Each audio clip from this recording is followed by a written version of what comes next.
the presentation of his model in the shape of the cosmogonic tree Vilnius places at the base. Wow, that sentence. I'll try it one more time. In the model of the world structure, Vilnius's place was in the underground, and in the presentation of this model in the shape of the cosmogonic tree, Vilnius places was at the base. As a chthonic mythological being, Vilnius is opposed to the celestial mythological beings, Dievas and Pergnas. Vilnius and Dievas appear together frequently in Lithuanian mythological legend. They cooperate in creating the world. Few are legends where they are presented as equals. Most often, Vilnius is considered to be lower. He is Dievas's assistant and servant who helps materialize his ideas, but very often, unwittingly, he upsets Dievas's plan by his own silly initiatives. The image of Vilnius as a creator and master of the material world, implements and fire, etc., formed under the influence of an ancestors' cult who were often perceived as giants. The antagonistic relation of Vilnius and Perkunas is most probably a later development in the friendly relations. It reaches as far back as Proto-Indo-European period. Robertas Velius, I'm not going to pronounce that properly. Kontiškais Lietuvių mitologijos pasaulis, Vilnius, 1987. Saulė. The great sun Saulė, whose name means the sun itself, is queen of heaven and earth and the matriarch of the cosmos. As many old hymns prayers attest, she is a beloved and popular deity of the Lithuanians and Latvians. Her main feasts occur at the summer solstice, or rasa, around the time of the winter solstice and equinoxes. As the days grow shorter in the fall seasons, Saule weakens in her battle against the power of darkness. Many rituals and spells are undertaken to aid strengthen her at this time. Lithuanians begin awaiting the return of the sun around 20th. Closer to the end of December, this period of awaiting Saule's return became the Christian Advent in later times, and Kūčios or Kalėdos, December 24th and 25th respectively,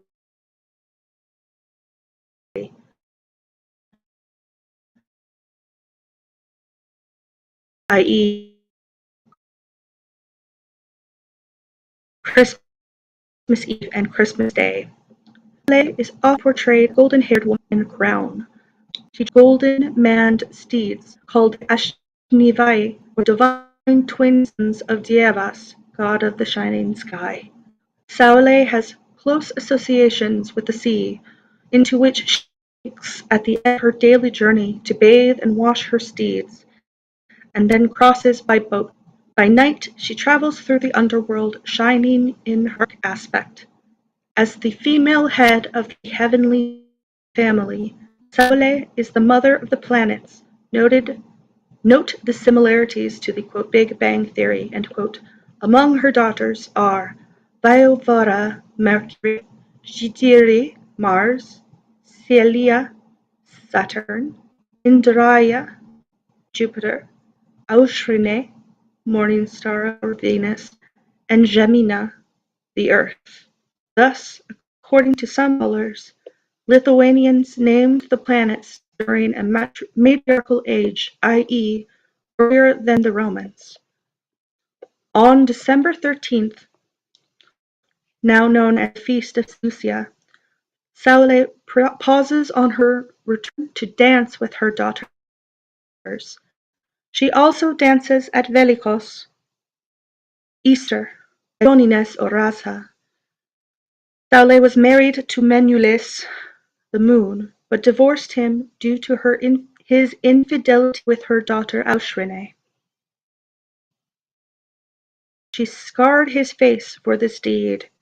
In other versions, Dievas smote the handsome Menelaus and disfigured him. Time for a break. Okay.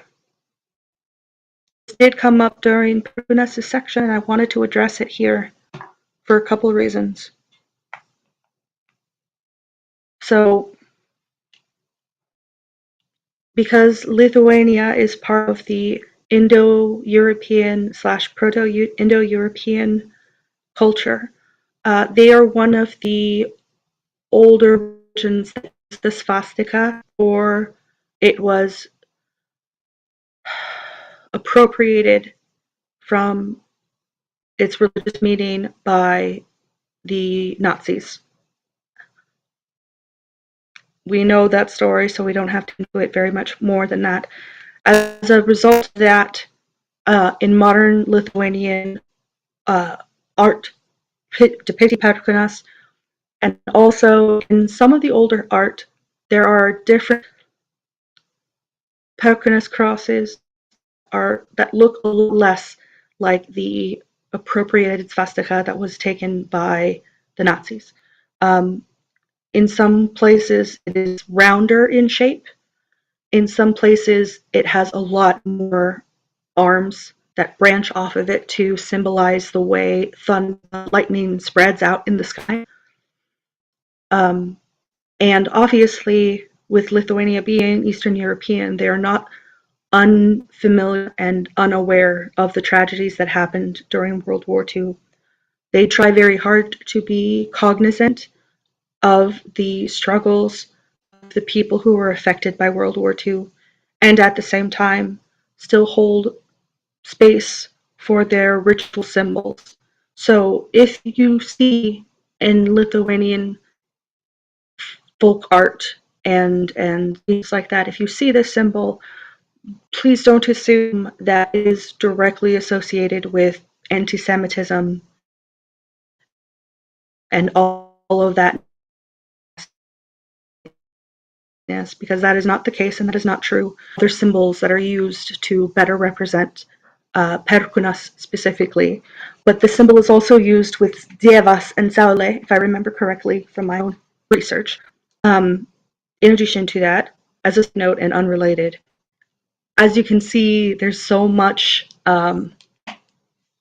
cross-cultural exchange that has happened in Indo-European and Indo-European mythology. Because just talking about Dievas and Perkunas and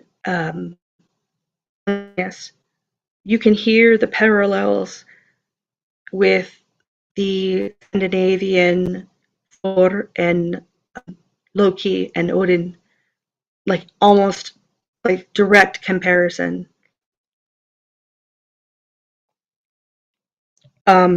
Which I find to be fascinating personally.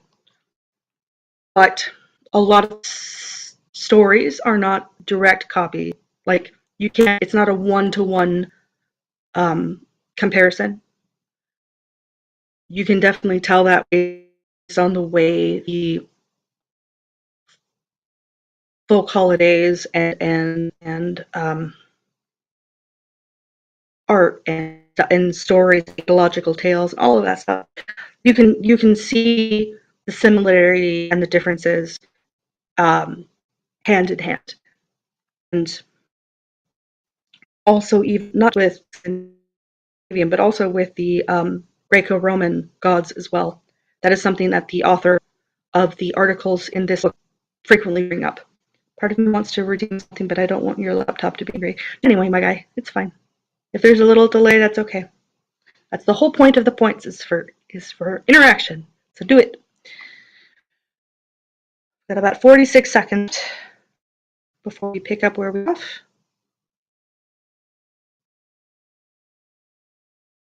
So tonight I'm gonna make spaghetti. I have said it nights in a row now, and I haven't done it yet. I'm gonna make the dang spaghetti. Just gotta actually do it. Stand and stretch. I will happily do that. Give me just a second. I am bending over my knees. And back is popping a lot. Owie, owie.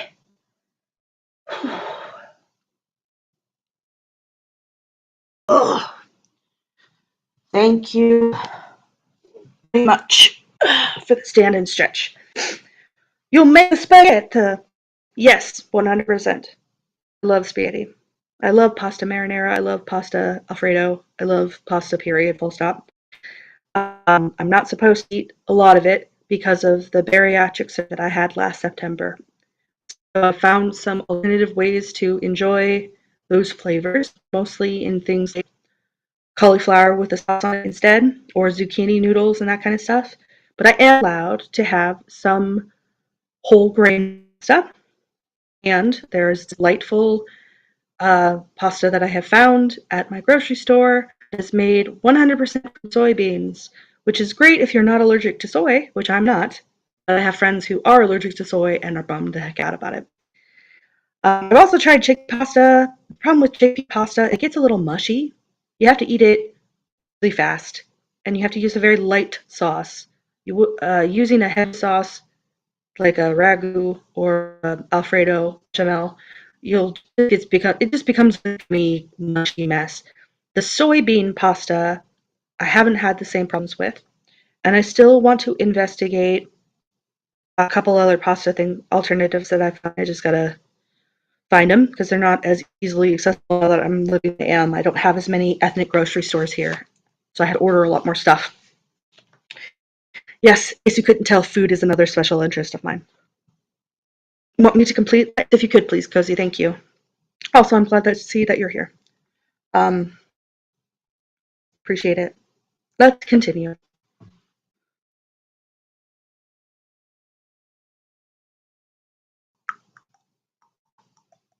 I love food. We all love food. It's required for living.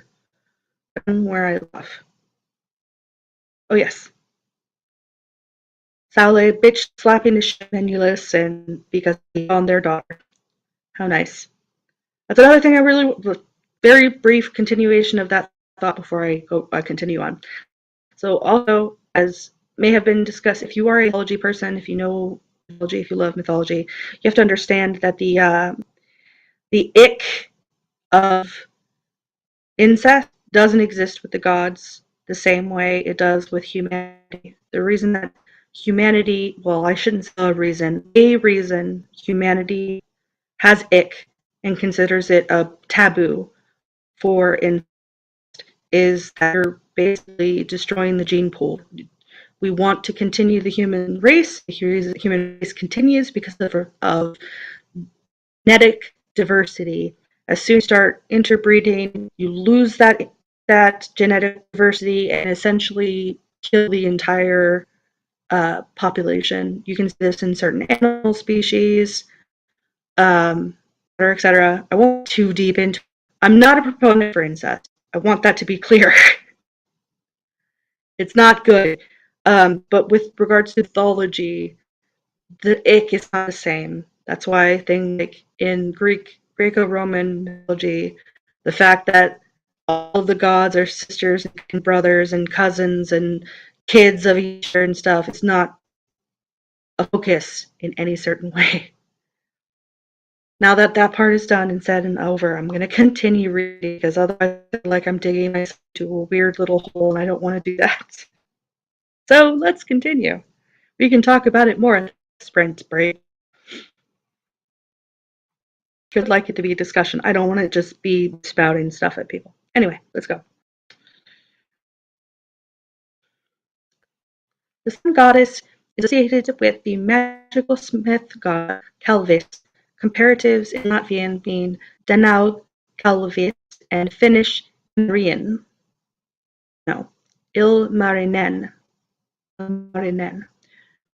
It is said that he created the sun and placed her in the heavens. Other mythologies include tales of her imprisonment and rescue by a hero or the sign of the zodiac. Sele is wealthy, works hard to care for her lands, fields, cattle, and family. Unlike the fickle Midas, who occasionally disappears for a few days, Saule always rises and attends to her duties in a sense her is never done. She loves all people and shines on all and unconditionally. Her love for humanity is likened to that of a mother. Good women are often compared to her. In Saule's presence, demons and wicked spirits flee and feel safe to go about their business. To continue without guardianship, inviting trouble from dangerous spirits.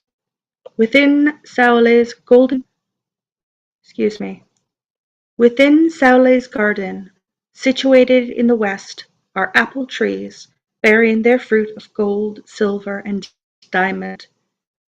In addition, excuse me, in traditional riddles and games, Saule is often referred to as the golden apple.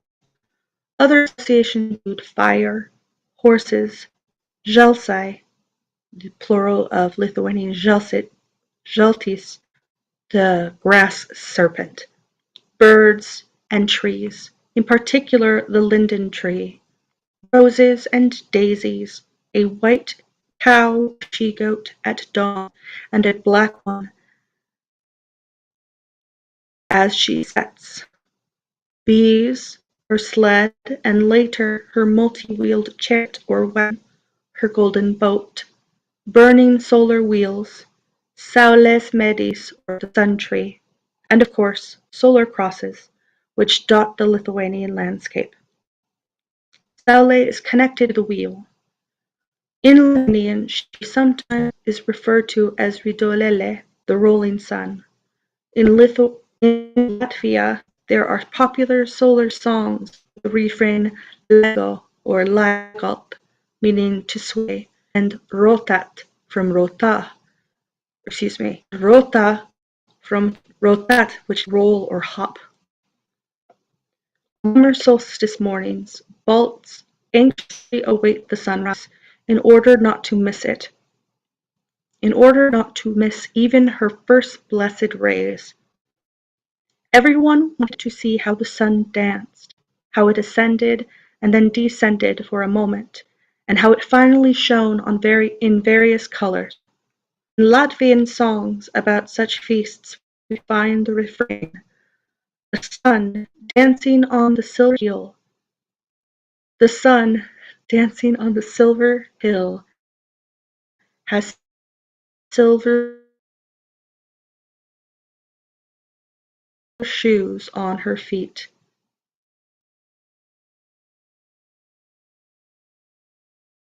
Stop! Are you kidding me? Thank you so much for the video, Ellen. Thank you. That's so kind. I'm so grateful. Thank you so much.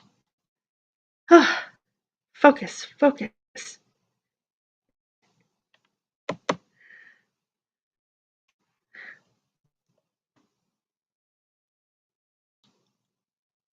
Adding a minute back to my clock because I'm so distracted. Thank you so much, Alan and Billy. Oh, good grief. Okay. Yeah, there it is. There it is. The amount is large. Yes, it is.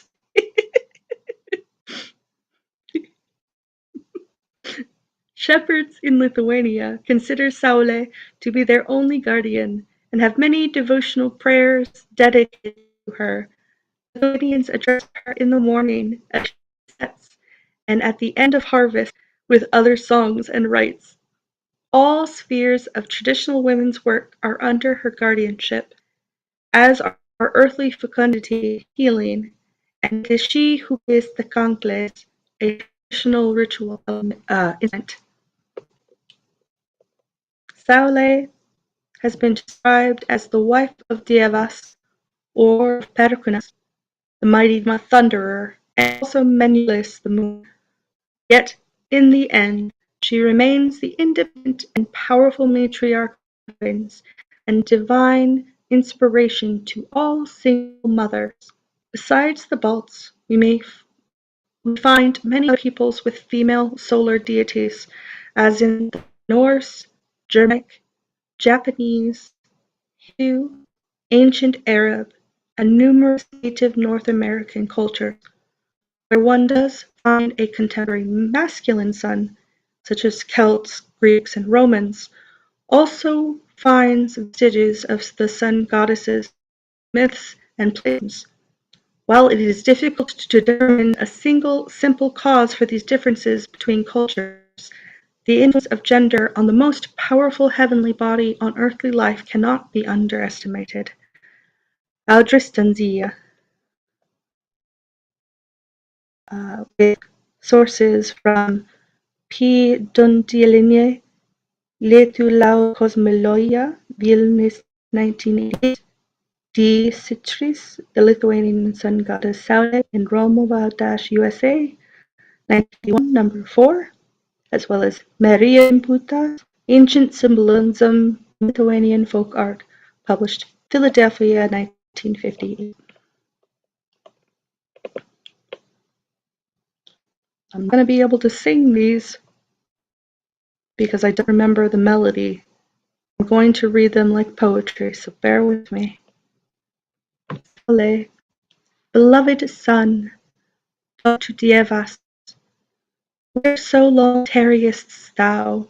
Where so long dwellest thou when from us removest thyself? Behind seas, behind mountains, I shelter homeless waifs, keep warm the shepherds. Beloved son, who of a morning kindleth thy fire, who at evening prepareth thy bed? The morning star Aushrine, the evening star Vakarine, kindles my fires, prepares my bedding. Many are my kith and kin, many gifts and boons. Minicio Svodaba. Moon took Moon took to his bridge, sun in the first spring tide, when sun woke up at dawn, moon from her side. Moon, as alone he roved, morning star beheld and loved, when thunder Arkunas wroth with his blade cleft him in two, and said to he, why didst abandon Saule? Why to the morning star's minion by night didst rove alone?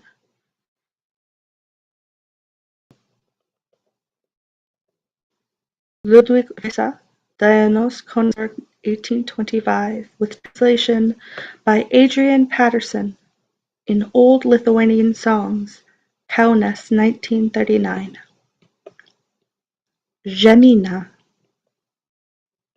The Lithuanian earth goddess Žemyna, commonly called by her endearing diminutive name Žemynėlė, ceaselessly creates and nourishes human, animal, and plant life.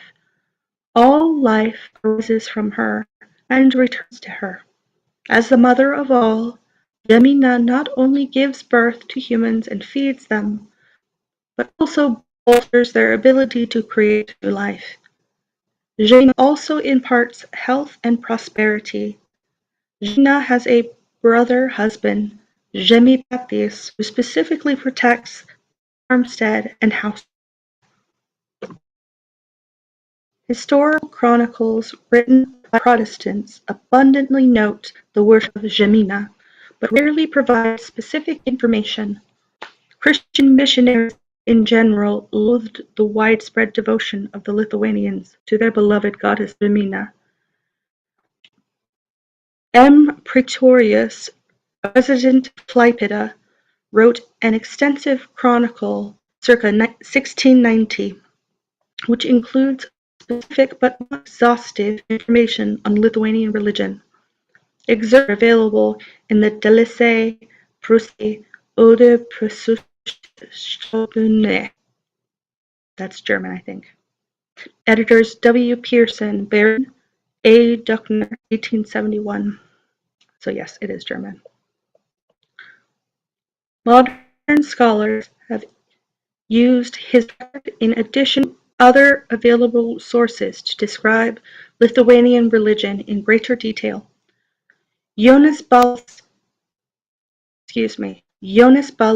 describes a standard invocation to Žemyna in his article Motinės žemės gerbėja, Motinės žemės gerbimas.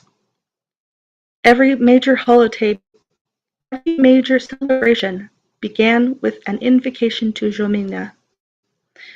The head of the household filled a ladle with beer and poured some out on the ground, saying a prayer. The head then drank some beer, thanked the god and the members of the household, and expressed well wishes for everybody present.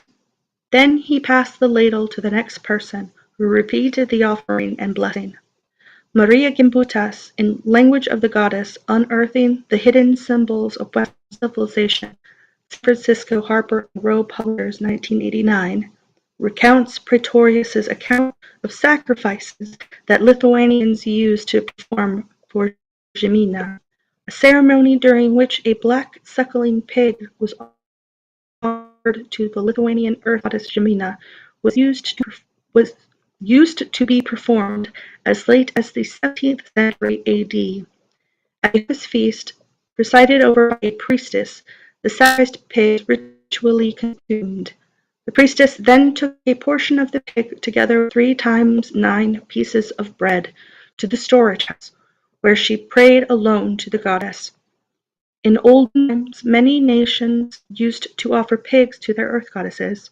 Lithuanians enhanced this tradition with the sacred offering of multiple slices of bread. The multiplication factor beckoned enhancement. In spring, Lithuanians respected Žemyna as a pregnant mother and celebrated her fruitfulness in a variety of ways. Užgavėnės, traditionally celebrated in early March, drove winter away. Christianity transformed Užgavėnės into Mardi Gras. The spring equinox assisted the birth of new life. Numerous rituals to Žemyna accompanied first planting. Most often, farmers baked loaves of bread from the last sheaves of grain harvested in the fall. Then they plowed the fresh baked directly into the earth. Besides granting and sustaining life, Žemyna receives the dead. The life force of dead humans and people return to the earth to be renewed in a new cycle of creativity. Žemyna does not bring death herself, but transforms death into new life. Lithuanians made special offerings to Žemyna at funerals. Since the earth is holiest of all things, Lithuanians dared not joke her, hit her, spit upon her, or disrespect her in any way. Instead, they often and regularly kissed the earth, especially starting work or going to bed. They also kissed her at important transitional moments of life. Periodic offerings to Žemyna, which concentrated on bread and ale, formed the basis for the agrarian cycle of Lithuanian celebrations. Lithuanians also invoked Žemyna seeking justice and swearing oaths. A clear anthropomorphic image of Žemyna never evolved. A number of descriptions recount Žemyna with metaphors of nature, while others emphasize her birth-giving abilities. Prehistoric amber statues of birth-giving mothers, reminiscent of old European statuary, may represent the unnamed predecessor of Žemyna. As late as the 19th century, Lithuanians worshipped Žemyna with large flat stones dug in the earth. These stones embodied Žemyna and contained her power. According to Gimbutas, a number of goddesses, such as Medine, the forest goddess, Lazona, the hazelnut goddess, and other gods such as Iraitis, the grove god, Puškaitis, the earth god who breathes loudly, Mishkinis, the forest god, repeats Žemyna's functions, but limited to a particular manifestation of nature. Several chroniclers have listed Medine Ževrūnė, the forest goddess, as one of the principal canonical Baltic divinities. So those are 2 different goddesses. Under the influence of European religion, Žemyna became the the wife of either the principal heavenly god Dievas in his incarnation Pramjus. Under the influence of Indo-European religion, Jemina became the wife of either the principal heavenly god Dievas in his incarnation as Pramjus, or of the weather god Perkunas. Jemina, in the guise of a wife, completed the father sky, mother earth duality indigenous to Indo-European religions. As wife of Perkunas, she required her husband's seed, which came in the form of rain, for spring growth to start. Therefore, no plowing or planting occurred before the first spring thunderstorm. Jonas Balis child prayers to Jemina, some of which are given the earth. I came home from Gemele. I came home from Gemele. I will return to Gemele. Jeme, my mother, I came from you, and I will return to you. My Jeme, my mother, I came from you, and I want to return to you again. Jeme, my mother, I am from you. You feed me, you carry me. You will also take me after death. Goodbye, Gemele carrier. I ran around on you when I was small. I kissed you every morning and evening while leaving home. Jemina, raiser of blossoms, bloom with rye, wheat, barley, and all grains. Be happiness on us. This was often said during food pairings. Written and published by D. Sirtis Jemina in Romovat/USA, 1991, number 3. Gabiya. The worship of fire is of ancient origin. Since fire protects our ancestors from all manners of beasts and terrors of the night, it was held in the greatest esteem as something supernatural and otherworldly.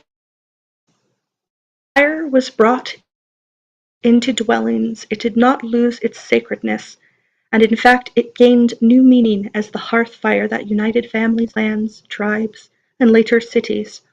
Fire was not just looked upon as a burning process, but as an invisible being. In the traditional religion of Lithuanians, fire was considered to be sacred divine power and a symbol of all life on earth. The ancient Balts were often referred to as fire worshippers. One Greek source mentions Lithuanians calls them Pyrolatrians. Lithuanian folk tales relate the fire was not of this earth but was brought from the underworld by the swallow who burned his tail into a distinctive V shape for her troubles.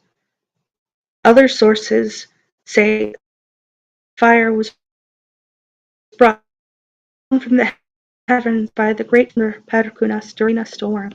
Once on earth, it would appear the care and tending of the sacred and powerful flame was left to women.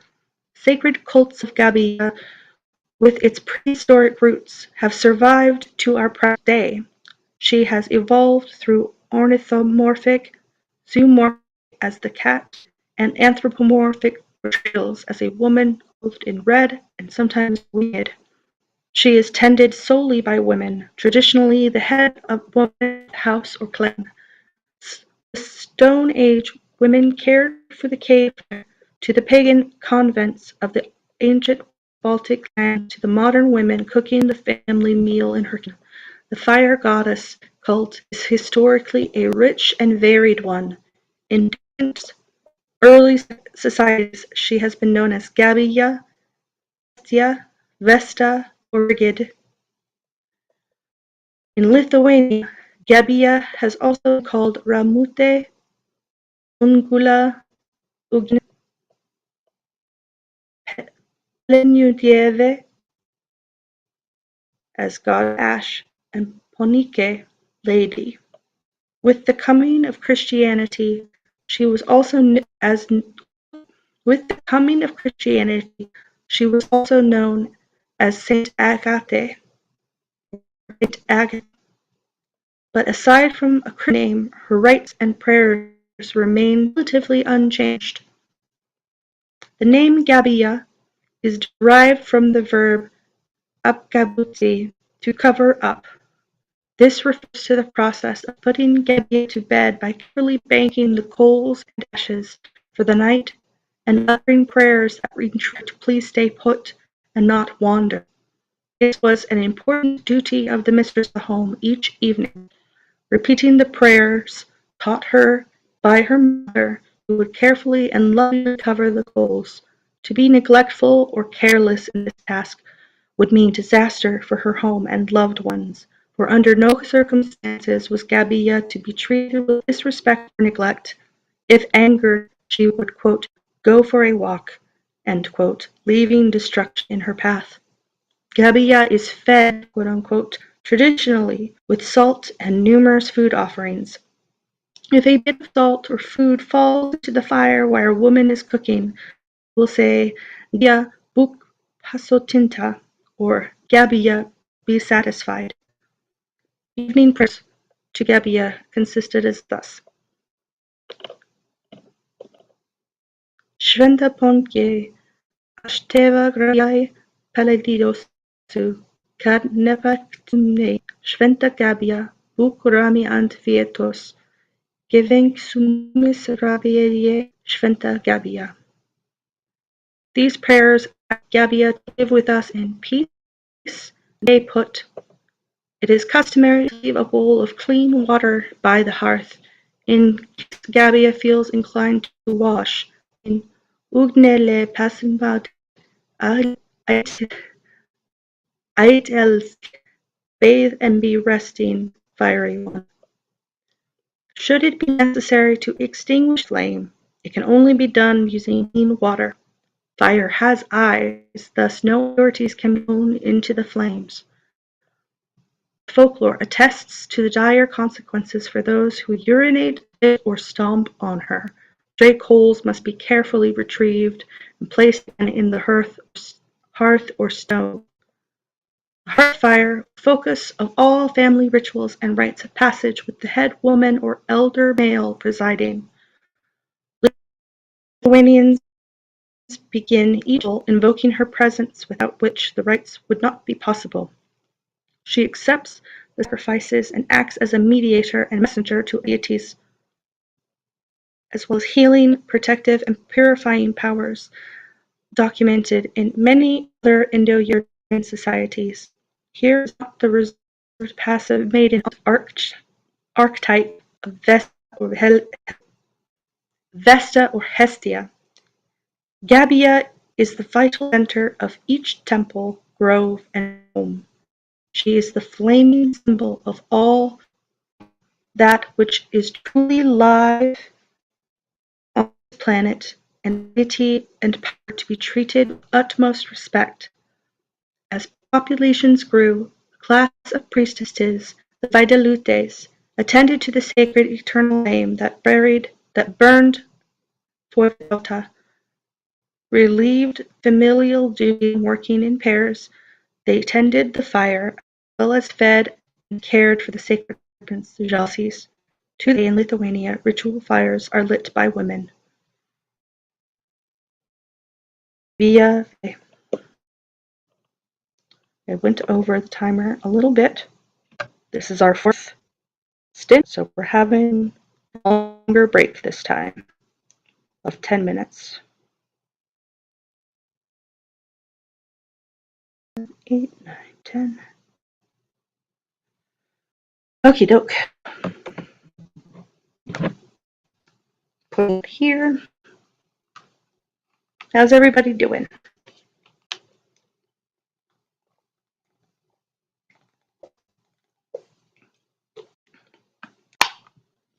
Hi there, Erin May. Thank you so much for joining us.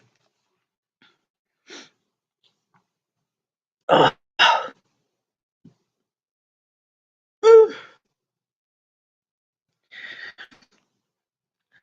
Oh, I really need to practice my Lithuanian.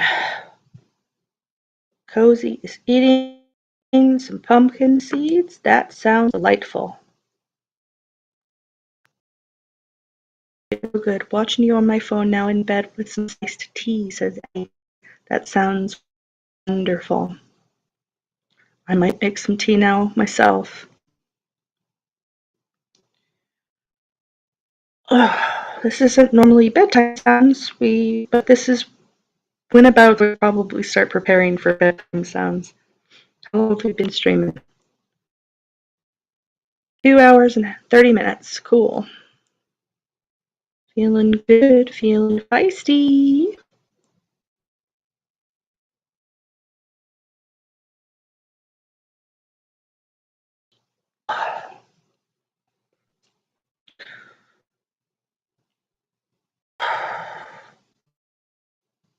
I don't know if I mentioned it or not. I think I did, but I'm going to say it again if I didn't.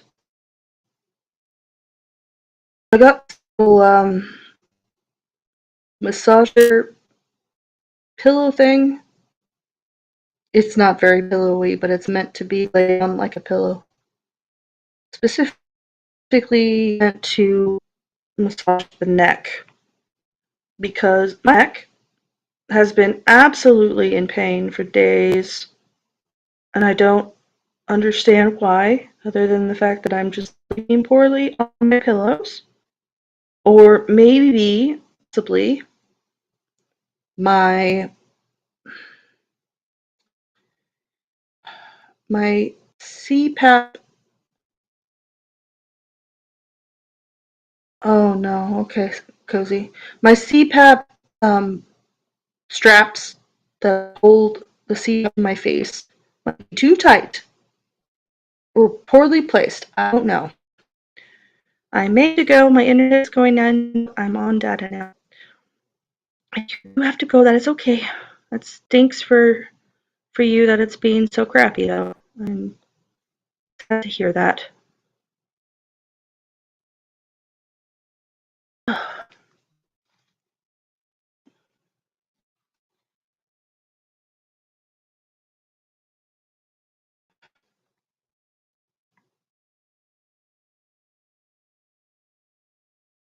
Kind of tempted to go check on my laundry because I feel like it's been taking a very long time to be washed. Maybe I'm just in my mind. Sorry, buddy. Congrats on affiliate. Night, everyone. Everybody, good night to Cozy.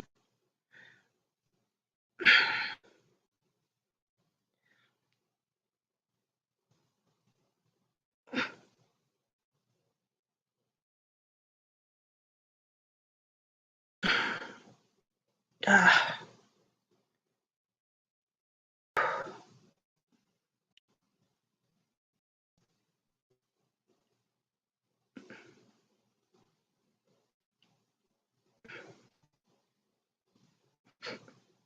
I just realized, Alan and Bill the Duck, that the Big McLarge Huge was a mistaken reference to ST3K. I don't know why it didn't register into my brain until just now. I love that. Oh my goodness. Amazing. Thank you, Azzy, for that. I appreciate you. I'm going to do that.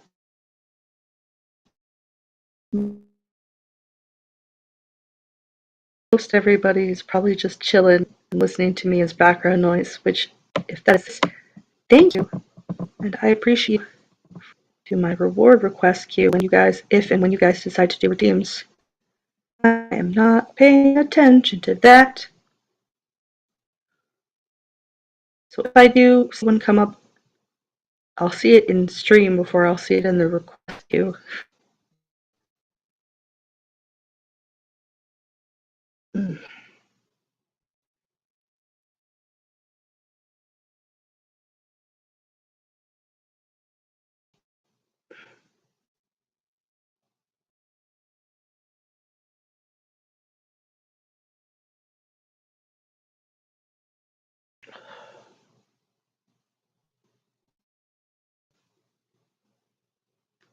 I hope that everyone is enjoying reading, even though I'm terribly butchering the Lithuanian.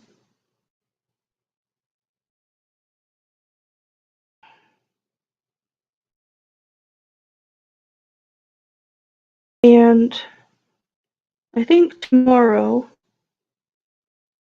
I will take off, but the following day I will pick up um, bedtime stories.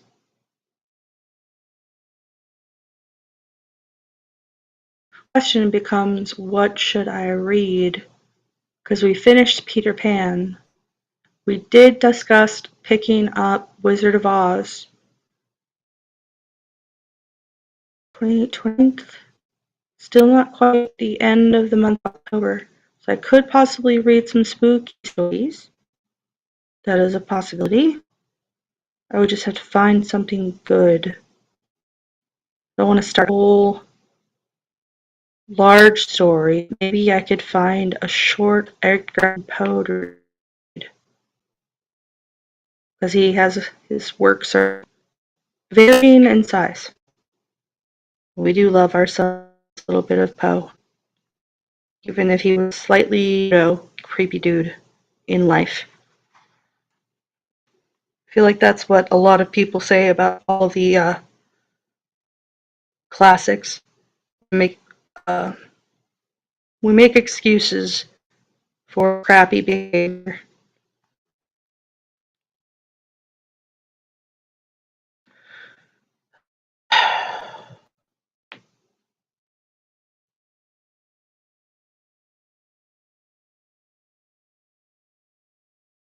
I think I am gonna go downstairs real quick and check the washing.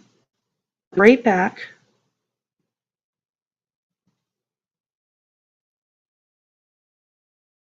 I'm gonna put on the BRB text really quick in case anybody steps in while I'm not looking. Potentially. Come on. Don't be like that. There we go.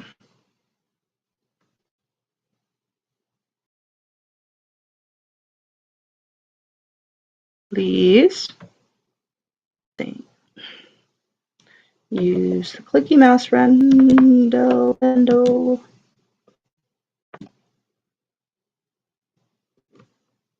There we go.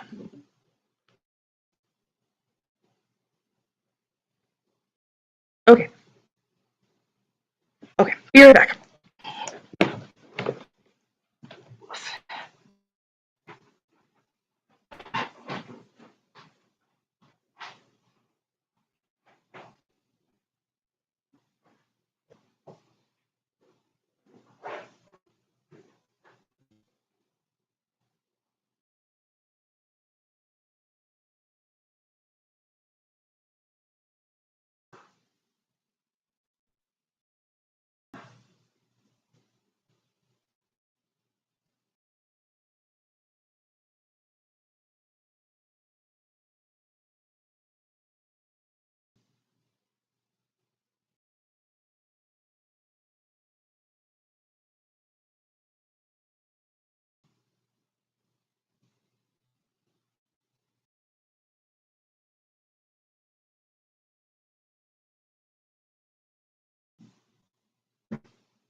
I'm right.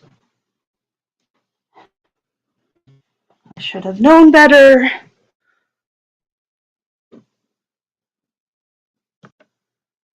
I had heard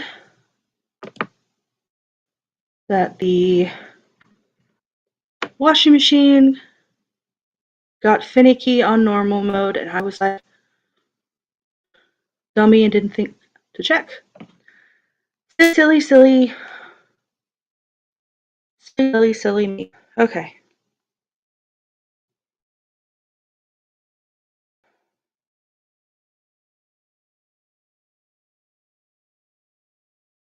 Okay, let me go ahead. We've got 20 minutes until we've hit 3 hours, which I think is good place to stop. So we'll do that. 20 minutes, and we'll find somebody to read. I would like to also quickly point out, just very quickly. What do you mean, oh no? As you what? What's happening?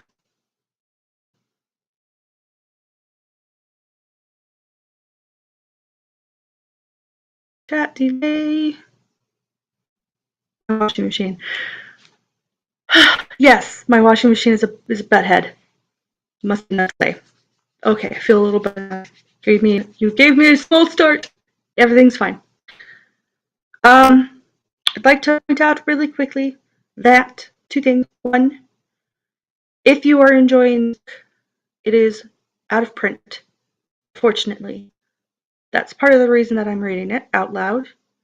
So you're not able necessarily to get a copy of this specific book. However, there is a free book you can find online written by Jonas Trunkunas called Baltic Religion Today. I started looking up if you're interested in the topic and want something physical to read. It's a PDF, so not technically physical unless you print it out. Anyway, if you are enjoying my books and you support me and my readings and my work, I have a couple affiliates listed in the tab midway through.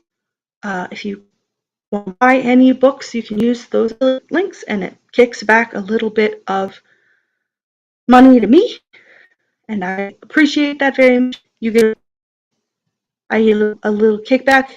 Everybody wins, right? I especially love Biblio because Biblio works specifically with independent booksellers, and they ship internationally. Some of the books you'll get are going to be international, so you have to pay if you're one way or the other, but you get the idea. Every bit helps. I strongly support book reading, both digital and physical, from Gutenberg to archive.org and everything in the middle. So, that being said, let's pick up our last 20 minutes. And if you have any suggestions we could read, you're welcome to let me know in that. I will absolutely take everything into consideration. Let's do it.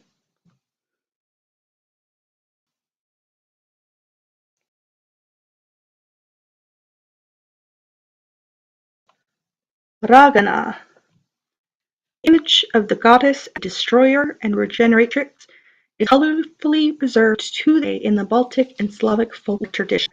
She is Ragana in Lithuanian and Latvian folklore, and Baba Yaga in Asian stories. The name Baltic Ragana is related to the verb regeti, to know, see, or foresee, and to the noun ragas, horn or crescent. The name itself reveals her essential characteristics. She is a seer, she knows, and she is associated with the crescent moon. In appearance, she can be a beautiful woman or a nightmarish creature. She can transform herself into myriad shapes, primarily of the toad, hedgehog. She can transform herself into myriad shapes, primarily of a toad, hedgehog, and fish. She is also a bird. She flies rather than walks, or else she rides on a stick or a stump, a symbol of the dead nature. At the winter solstice, assemblies of Raganas, witches, fly at night to a special meeting on a hill. One of the groups is called Lady.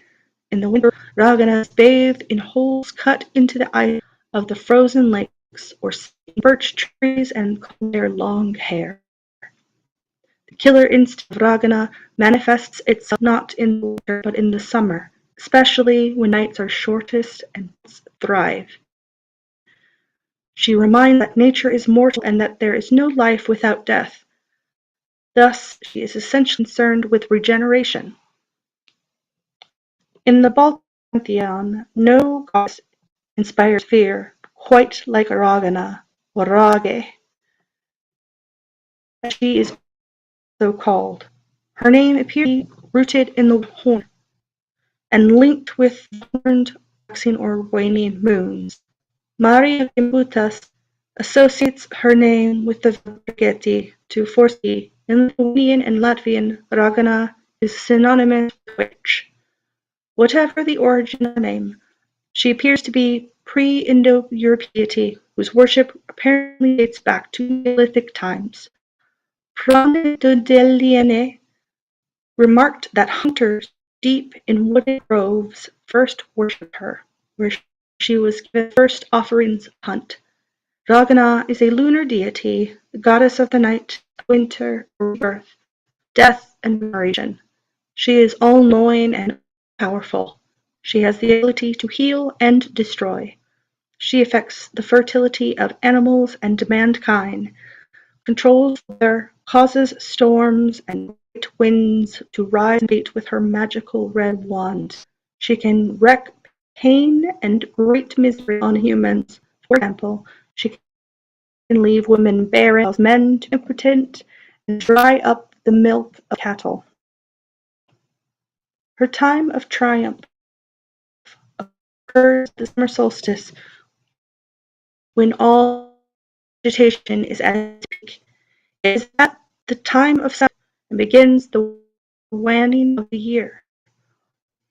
She is the goddess of balance, bringing balance between light and darkness, increase and decrease, growth and destruction. For the unbridled forces of fertility could in themselves also bring disaster. What would happen if forces of nature continuously flourish and increase unchecked? If a woman should bear children without end, if vegetation and population would grow ceaselessly. As she cuts the moon, she cuts the womb, and brings cessation to menstruation. Raga causes plants to wither and die, so that they may come to seed and grow again in time. Ragana keeps the cycles and the seasons of the wheel turn. But while she is the goddess of regeneration and birth, her powers of destruction and death appear again and again in Baltic folklore. There are not a few references to cannibalism in her lore. According to writings from Panevėžys region of Lithuania, Ragana eats 3 times 9 green berries and 3 times 9 ripe berries. In doing so, destroys that number of men, women, and children. Ragana is a shapeshifter with ability to appear both in the form of a frightening hag and a beautiful seductress. Her bird is the owl. She also takes the form of a serpent, but her favorite is the toad. Such Ragana toads were believed to have fatally poisonous saliva. To bother them in any way was considered to be a dangerous practice. These toads were mortal, and it was prohibited to attempt to harm them. Such toads, if injured or killed, would gain life once in contact with the earth. Toad-shaped amulets of wax, wood, and later metal were carried in order to avert danger or the evil eye. Ragana shapeshifts into other animal forms: birds, she-goats, female dogs, fillies, and sows. All these creatures were symbols of death and rebirth. Many places of lakes, bogs, and hamlets bear witness to the extent and popularity of this deity's cult. It would appear that she was demonized quite early in time and long before the coming of the first Christians, according to the old folk tales and pagan customs. She did not belong to the European pantheon, nor was she, quote, carried, end quote, into the celestial family of deities upon the arrival of Aryans.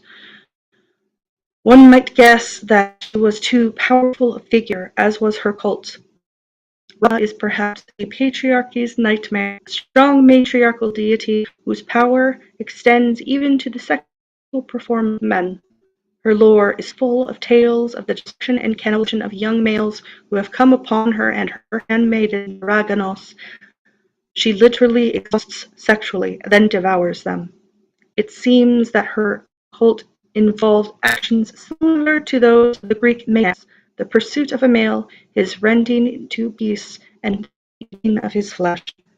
Later folk tales involve quest to outwit Raganos and their powers of destruction. Much magic is worked in order to avert their wrath. Although it was understood in the Baltic world that destruction is but a part of the cycle of recreation, it would seem foolhardy to invite such a deity to one's farmland family. Her realm of influence could be described as a necessary evil and the cycle of death and birth. Ragana's strength cannot be stopped, for she is an inherent part of nature. Thus, many spells and incantations involve the deflection of her powers in the hopes of redirecting Ragana's destructive forces elsewhere, i.e., towards one's enemies or disfavored neighbors. Ragana is portrayed in many ways. One source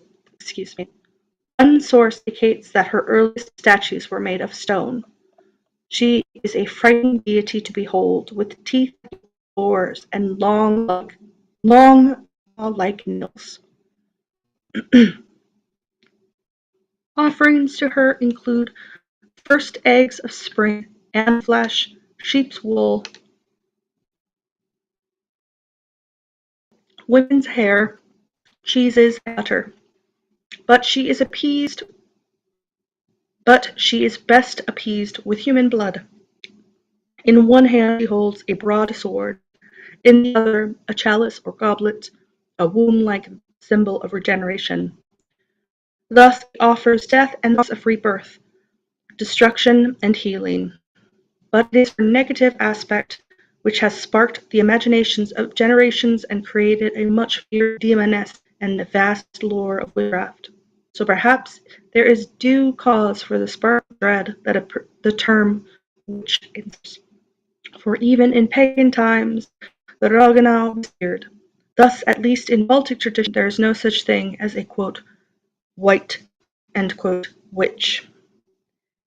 Yai Vitae, with credits to Spaltrun's Ragana in Romuva 1993-11, P.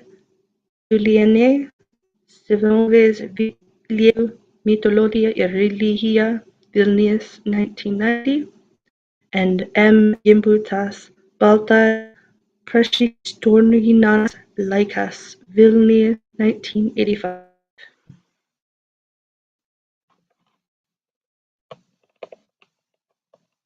Velonia, Velia,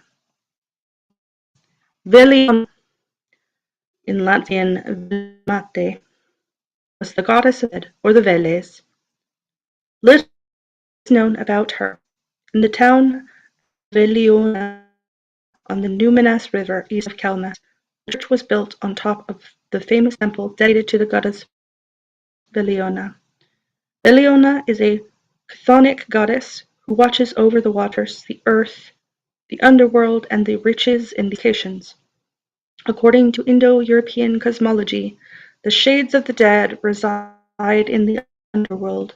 Veliona primarily protected the dead, while her male counterpart, Velnius or Picuolis Patulas, one of the members of the Baltic Trinity, also protected the fertility and the bounty of earth and of animals.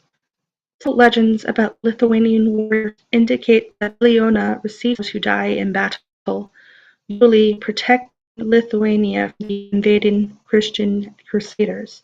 P. Dundiane wrote that her name and the word "Veles" share the same root word with the English "whale", corpse left on the battlefield, and the German "Valkyrie", Valkyries, or Valhalla, hall of the fallen warriors. Chronicles record the widespread sacrifices of pigs to Veliona. and pork as a staple of the village's meal. A family invites its neighbors to the slaughter, conducted by the eldest family member. Immediately after the slaughter, the men boil certain parts of the animal in a grain stew, which was then sacrificed by libation to Veliona. The brain was also immediately cooked and eaten by everybody present. Other sources indicate that hens and roosters, as well as male and female calves, ewes, goats, pigs, and geese were sacrificed. One prayer reads, Veliona, come, eat sausage with us and our dead. Dionysius. Laima. Laima, the goddess of destiny, manifested subserviently replaced her great mother, who held the reins over everything that let into the world she gave birth to. She arranged the life of every living thing, and finally assigned its departure from the world, or its death. The importance of the goddess Laima continuously increased in the development of the Baltic world, with man's increased involvement in the rhythms of nature, the world of Mother Mina, who held all things within the world in the magnificent balance of destinies. The magnificent balance of destinies comprising all inanimate things, plants, and animals, and undisturbed by man, Jamina's disturbed, homeless, and restless children in the endless eternal forests of the Baltic lands. Laima, already known during Jamina's era as Jamina's sister, daughter of the pre-Baltic mother Jamina, the Marshes. Most likely she was known to the pre-Balts as one of many divine manifestations of the Mother Goddess. In these early eras, Laima was a divine power, governing the metamorphosis of things in motherly nature, especially of plants and animals, by arranging their births, ways of life and death. With the far-reaching intrusion in nature by man through his destructive creative agricultural undertakings, and his organized tribal and national entities with large settlements, the goddess Laima acquired the status of a goddess of destiny, swaying individual, communal, and social lives of men and nations. Laima eventually rose even above gods, obtaining the aura of divinity as in this sense, Laima may be considered as a Baltic counterpart of the Moira. She already played a significant and ever-increasing role in Perkunas's era. Perkunas, likewise, unable to turn away the destinies placed by Laima upon the warriors and leader kings of the Balts. Emerging as the goddess above gods, the deity of destiny, Laima attained the status of divineness, founding a distinct phase of the Baltic world. To Latvian myths, Laima supervised mothers giving birth to their babies. Ultimately, it was Laima's arrangement of destination that determined whether a baby would be born at all, what his or her physical and mental qualities or abilities would be, or whether they would be wealthy or a pauper, and finally, when and how they would die. After a successful birth, sacrifices were offered to Laima, a crested hen or a piglet. On the occasion of a baby's birth, women of the neighborhood gathered in the bathhouse Pirtis, a separate building which was a necessary part of the homestead. Rituals of offering were performed and hymns to the goddess sung, or ritual texts dedicated to her were recited. Rituals of this kind were called Pirshkes, with Pirtis meaning bathhouse. Laima destined not only individual happiness, upon her depended well-being of the whole homestead or estate. According to Baltic myth, Laima resided near a family hearth, carefully observing the activities of every member of the family and guiding them on their preordained ways. In the spring, Laima walked around the fields, blessing the sown grain, and in the fall, after the harvest, she kept herself in the mill room, determining the abundance of the family's flour. She also was thought to stay in cattle sheds or stalls, ordaining the well-being of the domestic animals. Finally, Lima embraced not only individuals and families' lives, she destined the well-being, survival, flourishing, and sometimes dwindling decay and tragic perishing of a tribe or even a nation. Lima's divine power prevailed over or predestined the fate of every individual, every community, every tribe, and every Baltic state, be it the warlike and bellicose, led by mighty Pericles. Descriptive constructive Lima was the goddess of creativity, as creativity essentially is the process of a constructiveness, deconstructiveness, as they go hand in hand. The Latvian list, as well as Lithuanian, means to let be, and hence destiny. Furthermore, Latvian Laidums means creation, and Laideia, creatoress. Outside of deities, only Lima functions of creativity, no other deity possesses them. This intimate togetherness opens up two other insights.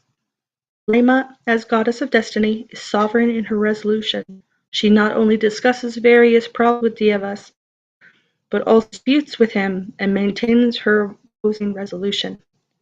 V. Vaidinas, the great goddess, and the Austin mythical world. New York, 1999. For the Balts, birth and a long life depended on the god Laima. Dictionaries as well as sources dating from the 17th and 18th centuries document that Laima was considered to be the goddess of birth and fate. In folk beliefs, her influence is still evident. Rituals in honor of this most important goddess were being performed up to the second half of the 19th century. Thus, records show that in Latvia, a ritual bath ceremony before giving birth and a ritual feast immediately after were being performed at that time. The rituals were directed by the matriarch of the family, and the ceremony included the sacrifice of a sheep or chicken. Similar customs have been recorded in the 17th century Lithuania.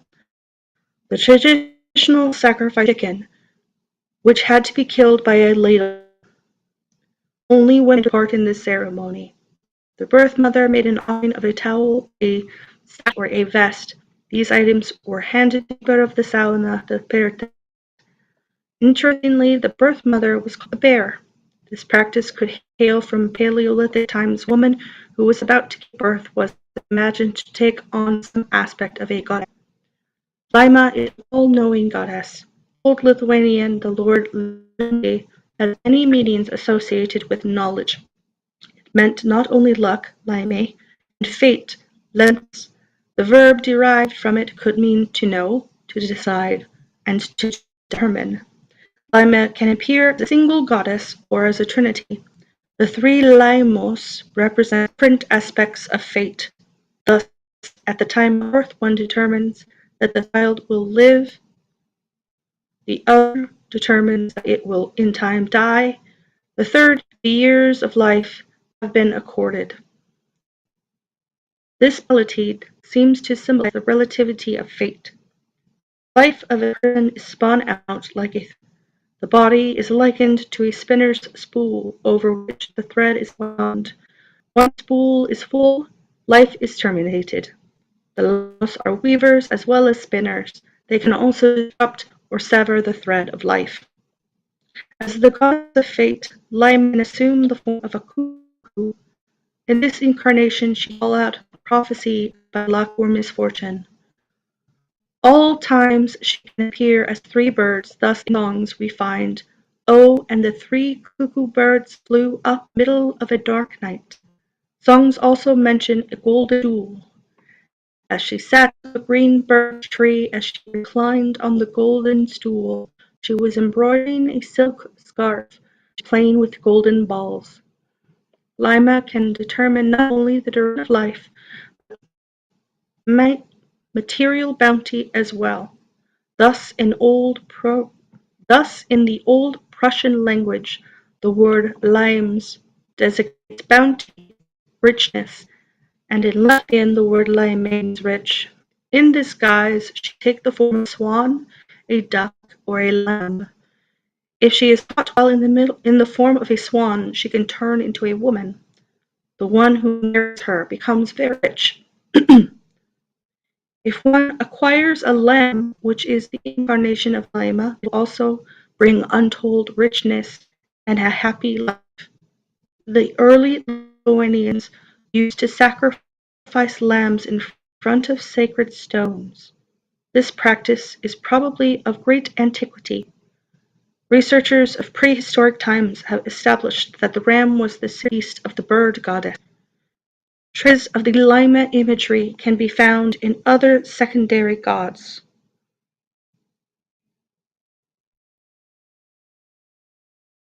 Oh, I again went over. My phone is doing a terrible job at keeping me time.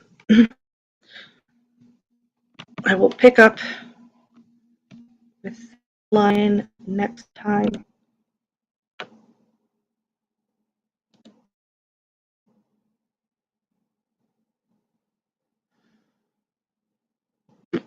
There we go. Oh my goodness.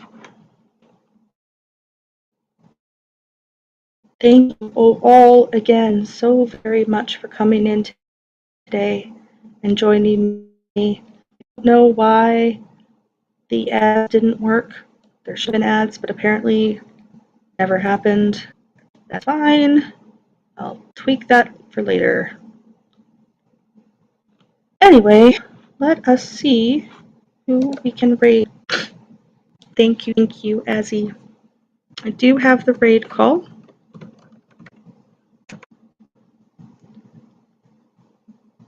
So make sure to copy that and paste it when we get into the raid.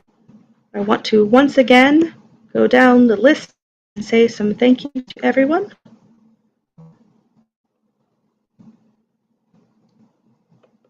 I would like to thank, I got a couple ads easier in, plus a couple banner ones, perhaps they count too. I hope so.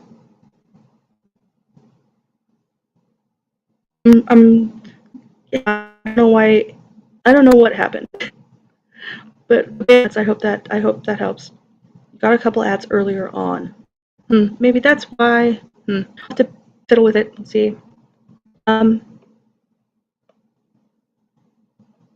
want to thank Auspicious Aim for rating me with his group, his wonderful community. I want to thank the new followers, Sorapika U 456, Auspicious Angel, Hey, isn't that K? I want to thank Alan and Bill the Duck for the biddies with the enlarged, um, large, big, McLarge, huge. And I want to thank all of you who came tonight and joined me on my first affiliate stream. Like I said before, I am going to go and VIP a bunch of you. And if I VIP you and you were here, I will, of course, if you could let me know, I'm going to take very quick screen cap. I don't lose track of who is here currently listed in chat.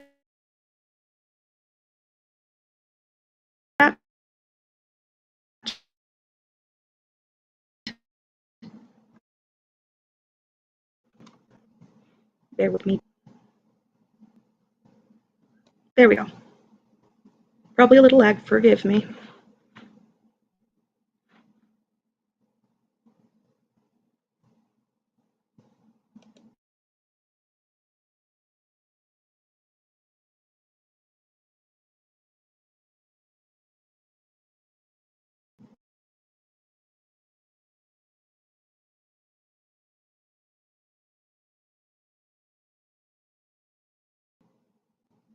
Come on. Here we go.